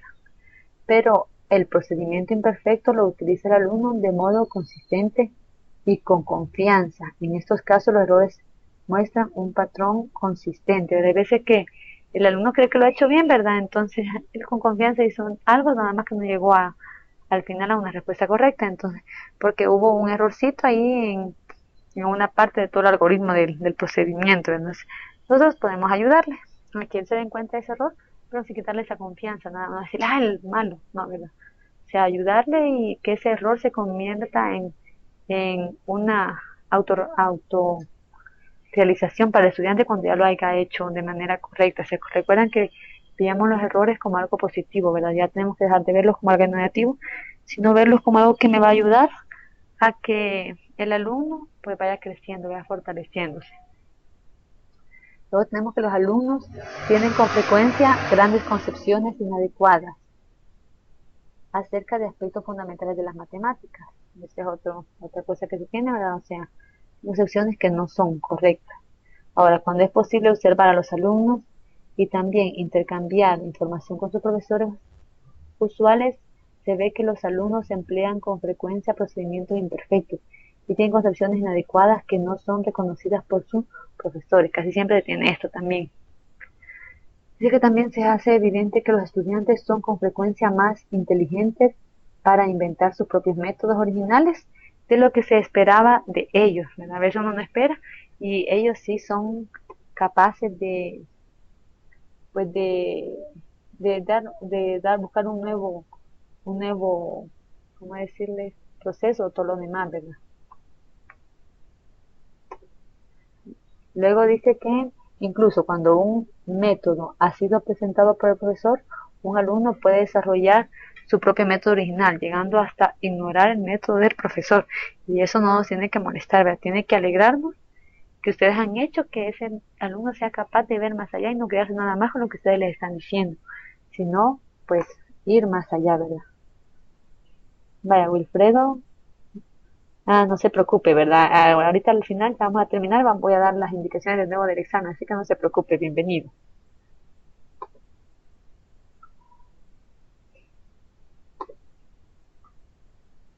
Ahora tenemos que 4 son los polos en torno a los cuales se articulan los estudios e investigaciones recientes relativos a errores del aprendizaje de las matemáticas. Vamos al primero, ¿cuáles son esos polos? Primero dice, estudios relativos al análisis de errores, causas que los producen o elementos que los explican, y taxonomías y clasificaciones de errores destacados. Esos trabajos proceden o conectan con alguna teoría psicológica o psicopedagógica que proporciona un marco explicativo y a la que el análisis de errores ofrece una metodología adecuada para aumentar su contenido empírico.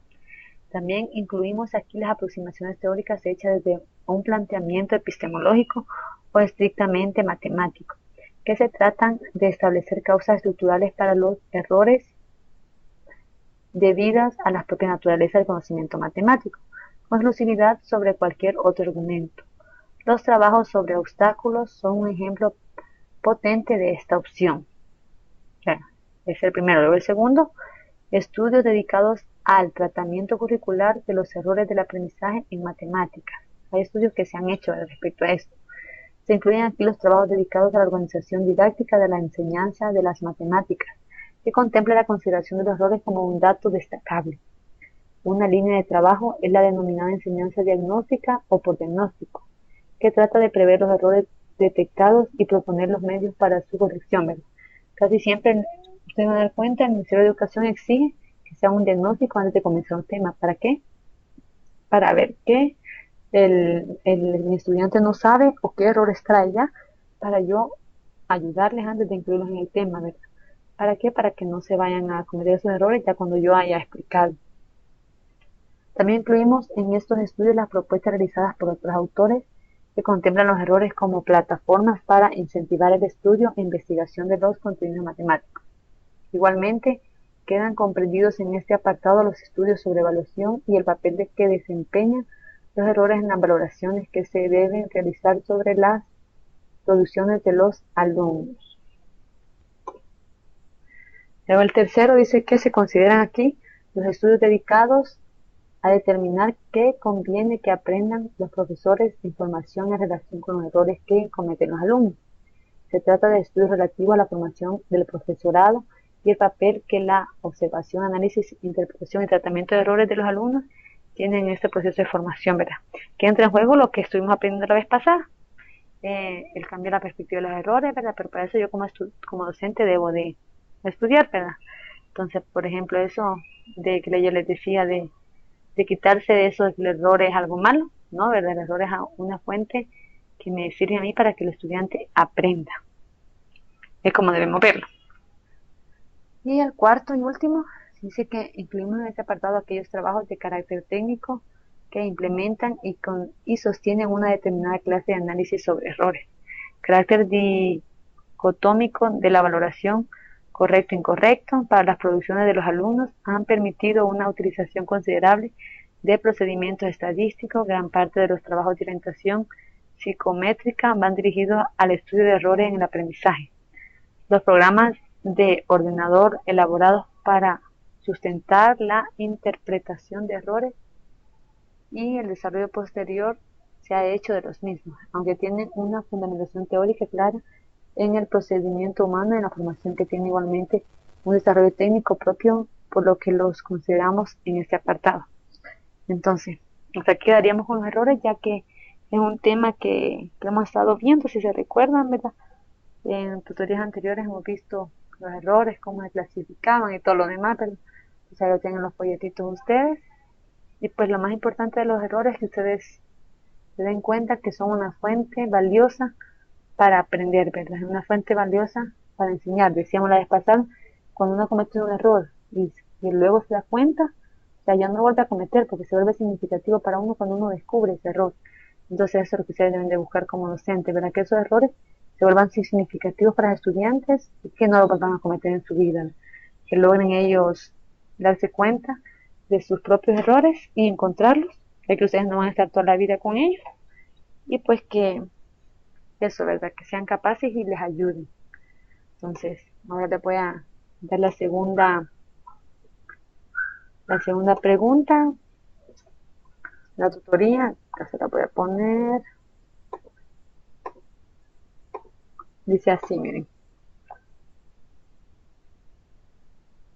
dice, ¿cuál es el enfoque que se basa en el diseño de los programas de estudio del proyecto SMATE? ¿Cuál es el enfoque que se basa en el diseño de los programas de estudio del proyecto es MATE. Entonces, les voy a contextualizar acá. No sé si ustedes han escuchado, ¿verdad? Había un programa de estudio anterior, ¿verdad? Que había estado manejando por varios años. Entonces ya este año, no, el año pasado se hizo el cambio para lo que era tercer ciclo. Ya tenían que, en el Ministerio de Educación, ¿verdad? Entonces ya no se está ocupando un programa antiguo, sino que algunos matemáticos en el Ministerio de Educación se reunieron y hicieron este libro y este nuevo programa que es MATE. Esto ustedes pueden investigar en internet, hay mucha información sobre él. En plataforma están los dos programas de educación, está el programa antiguo y está el programa SMATE, que es el nuevo que se está llevando ya en las escuelas. Entonces ahí ustedes vean cuáles son los enfoques que basan el diseño de esos programas de estudio SMATE. Entonces esa es la segunda pregunta que tiene. No sé si tiene alguna duda respecto a las preguntas de la tutoría, la información o algo. Acá solo son dos preguntas, en psicopedagogía eran 13, ¿recuerdan? Acá solo son dos preguntas de la tutoría.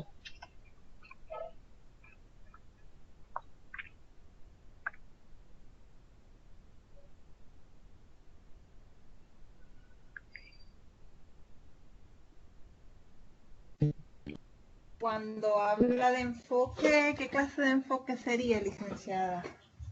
Ustedes pueden ahí ver si es un enfoque por competencias, como estamos viviendo ahorita, que las competencias que debe tener cada estudiante, ¿verdad? O si tiene un enfoque de resolución de problemas, si el enfoque es solo de que aprendan teoría, a eso se refiere. Entonces ahí vean las temáticas que lleva y al inicio, siempre al inicio de cada programa ustedes se van a dar cuenta que tiene como una pequeña introducción y usualmente ahí está la respuesta, ahí les dice, el enfoque es tal, tal, tal, tal. Por ejemplo, en los anteriores era el de resolución de problemas, o sea, el enfoque de los programas de matemáticas sí ha sido siempre resolución de problemas, porque no se quiere que solo el estudiante aprenda y se quede en un conocimiento y ahí se quede, ¿verdad? Sino que este que resuelvan con esos conocimientos problemas y que lo desenvuelvan en la vida cotidiana también.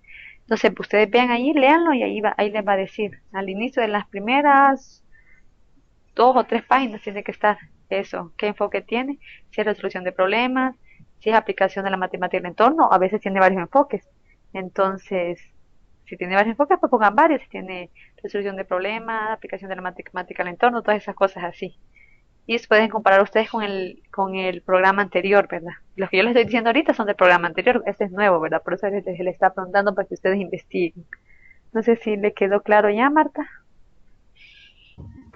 Sí, licenciada, muchas gracias. Vale, entonces ahí en la plataforma está, léanlo, las primeras páginas, no es necesario que lean todos los contenidos, no se preocupen, en las primeras páginas donde está toda la información, ahí va a estar cuál es el enfoque que tiene de ese nuevo programa, ¿verdad? Y acá Elmer me dice, entonces SMATE es el nuevo programa de estudio. Sí, SMATE es el nuevo programa de estudio que ha lanzado el Ministerio de Educación. Me dice él que ya con anterioridad había escuchado acerca de eso, sí. O sea, eso ellos lo vienen trabajando desde hace bastante tiempo. Ya el año pasado se hizo como obligatorio para que el tercer ciclo lo llevara, ¿verdad? En los colegios privados se les había dado apertura antes. Igual ahorita en bachillerato ya se lanzó el nuevo programa. Entonces ya que su- supuestamente, ¿verdad? Está mejor adecuado para los tiempos, la temática y todo lo demás. Ellos han hecho un cambio total, ¿verdad? Han cambiado temáticas, han incluido algunas, han quitado otras que sentían que no eran necesarias, ¿verdad? Entonces, ellos han visto bien eso y así ha sido. Entonces, no sé si tienen alguna otra pregunta. Licenciada, en la unidad 6 está ese material, ¿verdad? Sí, en la unidad 6 es quiero ver en el apartado como dice, quiero ver si puedo verlo ahorita. Introducción. Está, ya les digo, permítame, en la unidad 6. En la parte dice, hay una carpetita que dice programa de asignatura tercer ciclo. Ahí están los dos programas. Ustedes lo abren, está el, uno que dice, unas letras extrañas tiene ahí, y entonces ahí están otros programas, está el antiguo y el nuevo. Entonces el nuevo es el que dice mate, el antiguo tiene otras cositas. Entonces ustedes vean el nuevo, si quieren pueden ver el antiguo para que vean, comparen, ¿verdad? Ustedes juzguen a ver si creen que está correcto o no. Pero lo que nos interesa es que lean el nuevo para que ustedes vean qué enfoque han querido darles ellos, ¿verdad? No sé si tienen alguna otra pregunta.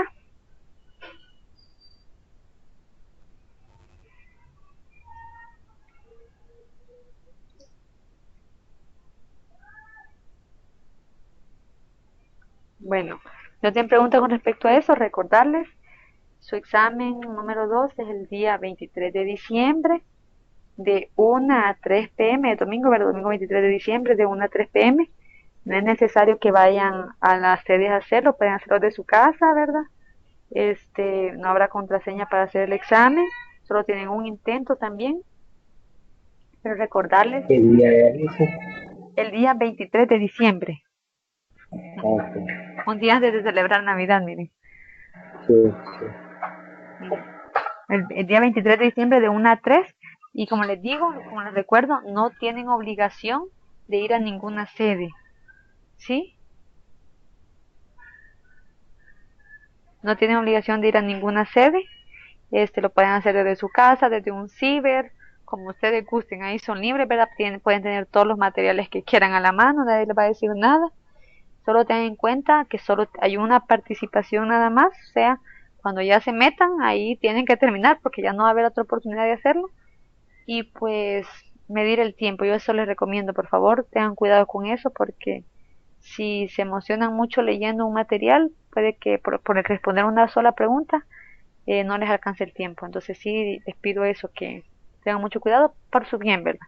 Para que, para que no les vaya a pasar eso de que se vayan por la pregunta 4 y ya llevan 45 minutos y por estar buscándola no pensaban y les faltan otro montón de preguntas, entonces eso, ¿verdad? Entonces tengan mucho cuidado Mañana con eso. también hay prueba, ¿verdad? ¿Cómo? Mañana también hay prueba. Sí, mañana está el examen de psicopedagogía, que es de 10 a 12. Y ya el licenciado en la plataforma ha enviado un mensaje de que también pueden hacerlo desde su casa. Sí, sí, no, Entonces, estaba bien. y Es que yo tengo también que trabajar. mañana. Sí, de 6 a 2 tengo que trabajar. Entonces sería de que le escriba al licenciado ahora, fíjese, y por lo de la justificación y todo lo demás, así como lo indican, como lo dan las indicaciones, ¿verdad? Sí. Para pedir el diferido. Ajá, es que si pudiera pegarme una escapada, pero si de repente hay una emergencia me llaman. Sí, y como le digo, como solo hay un intento, ya después si empezó ahí tiene que Ajá, terminar porque ya no. sí. Bueno, usted ahí Sí, piénselo bien mejor, y si mejor no, lo voy a diferir. ajá, entonces escríbale desde ahora a él, escríbale y Sí. dígale la razón por qué no lo va a hacer y para que le diga qué día lo puede hacer. Como de todos modos desde la casa, tal vez le dice que después lo puede hacer desde su casa también, ¿verdad? Ajá, le voy a mandar mi horario yo. Ajá, exactamente, mándele su horario, explíquele bien porque si usted explica bien, él lo considera. Lo que a él no le gusta es cuando no explican, ¿verdad? Pero si usted le da las justificaciones No le dice necesarias nada. y todo lo demás, no hay problema. Sí, Entonces, gracias. bueno, entonces ahora no se le olvide, escríbale y ponga la justificación de por qué y ahí le va a contestar él. Sí, le voy a enviar una copia de mi horario también. Va, está bien, está bien. Va. Gracias. Bueno, entonces, eso es. No sé si tienen, y recuerden, ¿verdad? Tanto para el examen de mañana como para el examen del 23 de diciembre de introducción, pueden usar todos los materiales, son libres, nada más recordando que tienen un único intento y que están bajo su responsabilidad si el internet les llega a fallar, ¿verdad? No va a haber excusa de eso, que el internet me falló, ahí sí no se va a poder, tienen que ustedes asegurarse de estar en un lugar donde el internet es bueno y no le va a fallar. No sé si tienen alguna otra pregunta. También en este examen van a venir, en los dos exámenes van a venir preguntas abiertas. Sí, fíjese que él nos dijo que en los dos iban a haber preguntas abiertas, entonces, por eso mismo solo les ponía un intento, decía él, porque no van a saber cuál es la nota mayor ni menor, porque no le va a tirar la nota automáticamente, porque va a faltar revisar esa parte, ¿verdad? Y se harán varias preguntas, licenciada, no sabe. Fíjese que eso no nos dijo cuántas. Yo imagino que no son tantas porque como pone, usualmente pone varias preguntas. La vez pasada les puso 30 preguntas o 25, ya no me acuerdo. Algo así, Como, ¿verdad? En el ah, primer examen. y como Entonces, 30. como 30 les puso, ¿verdad? Ajá, entonces no puede ponerles tantas porque no les va a alcanzar el tiempo, ¿verdad? No creo que sean muchas. Pero ustedes con que estén ahí listos a contestar, no se preocupen, ¿verdad? Yo no les voy a pedir que me pongan exactamente lo que está ahí, ¿verdad? Pero sí que la idea la tengan bien concreta, ¿verdad? De qué es lo que les está preguntando. Perfecto. Entonces, quiero ver qué otra. Ah, bueno, ahí no se les olvide responder las preguntas de la tutoría. Recordarles que tanto nuestro coordinador como los tutores vamos a estar de vacaciones y ustedes también desde el 24 de diciembre hasta el 3 de enero, ¿verdad? Vacaciones para todos. Eh, También recordarles que revisen sus notas, al igual que en psicopedagogía, que en introducción también. Yo más allá del jueves no voy a subir notas, sino que todas las notas que de los que no les he subido aún, las voy a subir. Tengo la obligación de hacerlo, entonces del jueves no me voy a pasar. Entonces ustedes ahí se meten a alguno de esos días a ver y ya el jueves con seguridad van a estar, ¿verdad? O el jueves en la noche, no sé. Bueno, pero el viernes definitivamente todas las notas que ya van a estar ahí. Entonces ustedes metan a ver, luego métanse a ver el expediente en línea, a ver si ya las ha subido el licenciado para que corroboren que sean correctas, ¿verdad? Las dos notas sean iguales. Si hay algún problema me lo dicen, si no hay ningún problema pues estamos bien, no se preocupen. Pero sí eso, por favor, interésense por sus notas. Y pues cualquier pregunta ya saben que me la pueden hacer por medio del foro de dudas, en los mensajerías, en mi correo, como ustedes gusten. Entonces no sé si hay otra pregunta. Sí, licenciada, fíjese que en otros parciales virtuales, como usted dice, ¿verdad? Bajo nuestro propio riesgo, pero en otros parciales ha habido errores de plataforma y en ese momento, pues las personas que están cuidando el parcial informan inmediatamente no sé a dónde me informan, ¿verdad? Pero ellos Ujú. informan. Y en este caso que estuviéramos en la casa, si tenemos ese tipo de problemas, ¿a quién podemos informar?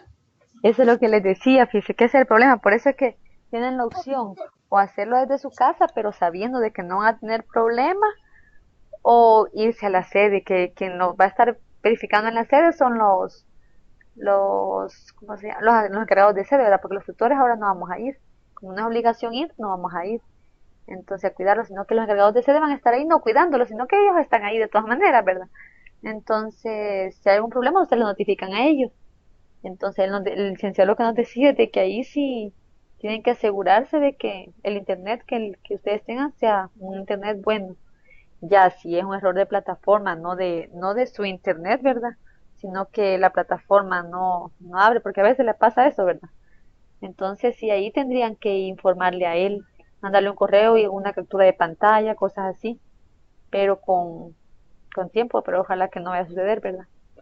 Porque si él nos decía que excusas no iban a haber de que se me olvidó la hora o de que mi internet se cayó, se me fue el inter, se fue la luz, esos no se iba a poder. Entonces, pero yo pienso de que, por ejemplo, si un problema es la plataforma en sí, ¿verdad? Entonces ustedes toman una captura de pantalla para que se vea de verdad que no es problema de ustedes, ¿verdad? Sino que el problema de la plataforma en sí. Entonces, pero en esa captura de pantalla sí asegúrense porque a él le gusta, él es muy bueno. Si ustedes le explican bien, él lo va a entender, pero tiene que aparecer su nombre para que él vea que son ustedes, la hora en que lo estaban haciendo para que él verifique que no le están inventando, ¿verdad? Que lo intentaron hacer en otra hora diferente ni nada. Son cosas que sí deben aparecer para él asegurarse que sí, ustedes lo hicieron y que no fue un problema de ustedes, sino de la plataforma, si llegara a suceder algo así.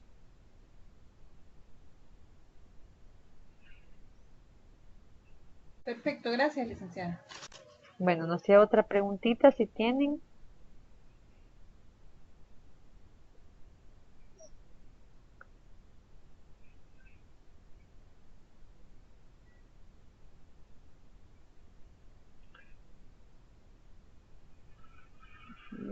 Creo que no, ¿verdad? Bueno, entonces si no, mucha suerte mañana en su examen de psicopedagogía. Ustedes verán si deciden ir a hacerlo o hacerlo desde su casita, ¿verdad? Como ustedes gusten. Este, pues nada, ha sido un gusto estar con ustedes este ciclo. Ya no lo voy a ver así directamente, así que lo voy a decir, porque ya ahora solo vamos ahí si ustedes me preguntan en la plataforma lo demás, yo les voy a contestar y todo.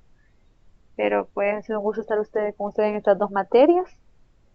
Espero que hayan aprendido mucho, yo aprendí mucho y pues espero que ustedes también. Espero que no se queden esos conocimientos, sino que los practiquen, que es lo más importante, ¿verdad? Practicar o no quedarnos solo con eso que yo sé y hasta ahí, ¿verdad? Transmítanlo a sus otros compañeros, si tienen otros compañeros o amigos docentes, eh, que, que se den cuenta, ¿verdad? De las cosas nuevas que hay. No vayan a dejar nunca de estudiar, ¿verdad? Siempre estén pendientes de aprender nuevas cosas, nuevas, algo que les sirva a ustedes, a sus estudiantes que van a tener.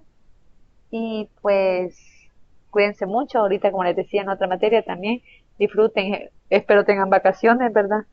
Eh, quiero ver, espero que disfruten junto a su familia, que tengan una feliz Navidad, que tengan feliz año nuevo, que el próximo año no se van a desanimar tampoco, ¿verdad? Prosigan en esta carrera que han emprendido, es una carrera muy, muy, muy bonita, entonces no la van a dejar a medias, por favor, que no ningún obstáculo los vaya a apartar, ¿verdad? Acuérdense lo que hemos hablado, la motivación, ¿verdad? Lo que decíamos en psicopedagogía, la motivación es muy, muy, muy importante, así que esa no la vayan a dejar jamás, que esa es la que les va a impulsar siempre a seguir estudiando, a ser buenos docentes, a transmitir los conocimientos, a demostrar que la matemática no es algo aburrido, es algo bonito, entonces a demostrar que la matemática es útil y ustedes yo sé que conocen la belleza de la matemática y pues que podamos transmitir esa, esa belleza de la matemática que hemos descubierto nosotros. No nos la guardemos para nosotros, ¿verdad?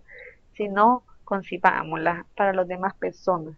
Entonces, gracias por su saludo, aquí los estoy leyendo y pues nos vemos allí siempre en la plataforma, cualquier cosa que me digan, cualquier problema que tengan me lo comunican, yo voy a estar pendiente también el día de mañana del examen, si hay algún problema desde su casa me lo dicen, también lo pueden decir a mí, pero mándeselo principalmente el correo a él, pero correo a él y yo también veré si les puedo apoyar en cualquier cosa. Entonces no lo olviden, mañana de 10 a 12, muchos éxitos y el 23 de diciembre éxitos en su otra evaluación y luego estén pendientes de todas sus actividades, que tengan ya solo les queda responder las preguntas de la tutoría, nada más, ¿verdad? Así que feliz tarde, estudien mucho para el día de mañana y muchas bendiciones, cuídense mucho. Gracias, igual licenciada, para usted feliz día. Bueno, muchas gracias, Felipa, y a todos, feliz tarde.